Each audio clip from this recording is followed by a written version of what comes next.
Hi everyone! Today I am going to swatch all the teal and turquoise inks that I got from Maria, my ink swap angel from Ink Swap 2022. And I wanted to just go over briefly the supplies today. I have the Kakimori brass nib along with the cherry wood holder. I'm using an eyedropper that I got in a pen set from Amazon, and then I'm using this wax seal. It's a little bit smaller in diameter than the condiment stainless steel cup that I normally use because I wanted to fit all of the 5 inks on one page.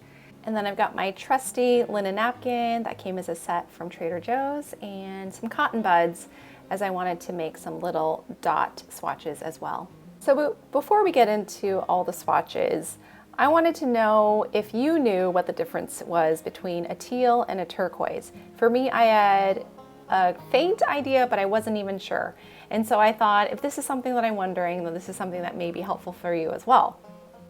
What I've learned is that teal and turquoise are both greenish blue colors, but teal will lean more green and is going to be a darker, more saturated color, named after the Eurasian teal. And you can tell with that dark flash of green around the teal's eyes. And turquoise is going to lean generally more blue, and it was named after the gemstone that we know, that a lot of us love. Now that was a quick lesson. It's almost like I gave a little presentation there. But what I wanted to say is that these are all inks, many of them that I have never tried before. And so I thank you, Maria, for introducing me to a lot of first-time inks. For example, Aurora Turquoise is the first Aurora ink that I've tried, and it's decidedly turquoise. There isn't really a hint of green in this color, and the name suggests that it is turquoise.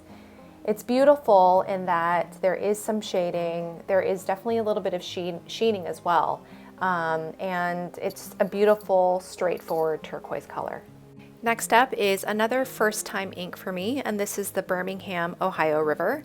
And comparing it to the Aurora Turquoise, you could see that it definitely leans more green. And so I would call this more of a teal color than turquoise. And I really love this color. There's no sheening in this one, but there's definitely some shading. And I am quickly finding that I am liking colors that lean more teal than turquoise. If we have an Aurora Turquoise, then Diamine Aurora Borealis could have been called Diamine Teal. I think comparing this ink to all the other swatches from today, this one is decidedly the most teal out of the other. If I'm looking for the same sort of green on the Eurasian teal's flash near the eyes, this is definitely the ink. There's definitely some shading, there is some sheening, and no shimmer. Now this is also a new to me ink, and it's Pennonia Hupikek, and kik means blue, and it means whoopee blue. And so this one's decidedly more turquoise, or decidedly turquoise because it's blue and there is no green. I saw on some websites that this color was inspired by the Smurf characters, the cartoon characters, and the hue of the blue of their skin. And it's just a beautiful sky blue.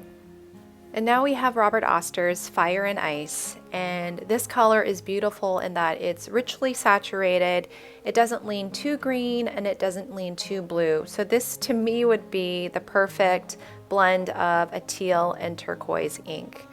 And it's one of the very first inks that I've tried early on in my fountain pen hobby, and it remains a favorite to this day.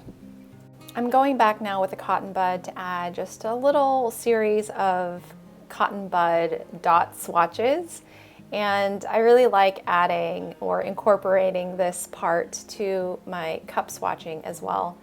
And as I do the close-up here, right away I'm finding that my favorites are the inks that are a little bit more saturated, those that lean more teal.